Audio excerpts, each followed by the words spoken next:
இன்றைக்கி வந்து மீன் குழம்பு வந்து சட்டியில் பேக்யார்டில் செய்யலாம் அப்படின்ட்டு வந்திருக்கேன்.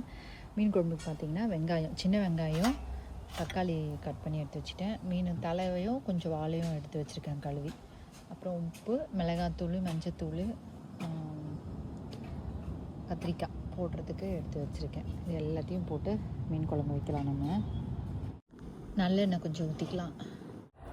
எண்ணெய் ஊற்றி நல்லா காஞ்ச பிறகு கொஞ்சம் கடுகும் கொஞ்சோண்டு வெந்தயமும் போட்டு தாளிச்சிக்கிட்டு அது நல்லா பொரிஞ்சு வந்த பிறகு வெங்காயத்தை கட் பண்ணி சின்ன வெங்காயத்தை போட்டுட்டு நல்லா வதங்கிட்டு அதுக்கப்புறம் நம்ம தோட்டத்திலே இருக்கிற கருவேப்பிலை செடியை போய் பறிக்கலாம் அப்படின்ட்டு தான் போயிட்டுருக்கேன். பின்னாடி இருக்குது கருவேப்பிலை. இதில் என்ன கருவேப்பிலை பறிக்கிறதுல அப்படின்னா, ஃப்ரிட்ஜில் ஏற்கனவே ஒரு பாக்ஸில் கருவேப்பிலையை கட் பண்ணி போட்டு வச்சுருக்கேன். பட் இருந்தாலும் எப்போல்லாம் நான் பேக்யார்டில் உட்காந்து சமைக்கிறேனோ அப்போல்லாம் இந்த மாதிரி ஃப்ரெஷ்ஷாக அங்கேயே பறித்து அப்படியே கழுவி போடுறதுல அப்படி ஒரு ஹாப்பினஸ் எனக்கு. பறிச்சுட்டு வந்த கருவேப்பிலையே வரும்போதே டேப்பில் கழுவிட்டு வந்தாச்சு.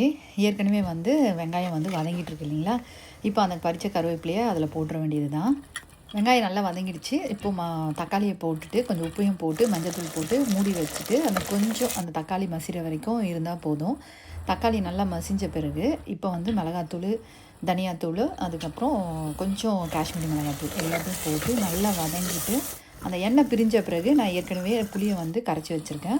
அந்த புளியை ஊற்றி இந்த மீன் குழம்புக்கு வந்து ஒரு 2-3 கத்திரிக்காய் போடலாம் அப்படின்ட்டு ஒரு வீட்டில் ஒரு 3 கத்திரிக்காய் இருந்தது. அதையும் போட்டு மூடி வச்சுட்டேன்.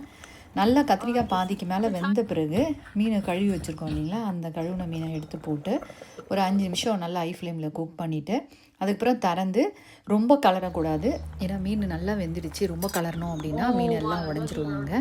இப்போது மீன் குழம்பு ரெடி ஆகிடுச்சு. இறக்கும்போது கொஞ்சம் கொத்தமல்லி போட்டு இறக்கி வச்சிட்டோம் அப்படின்னா சூப்பரான மீன் குழம்பு ரெடி.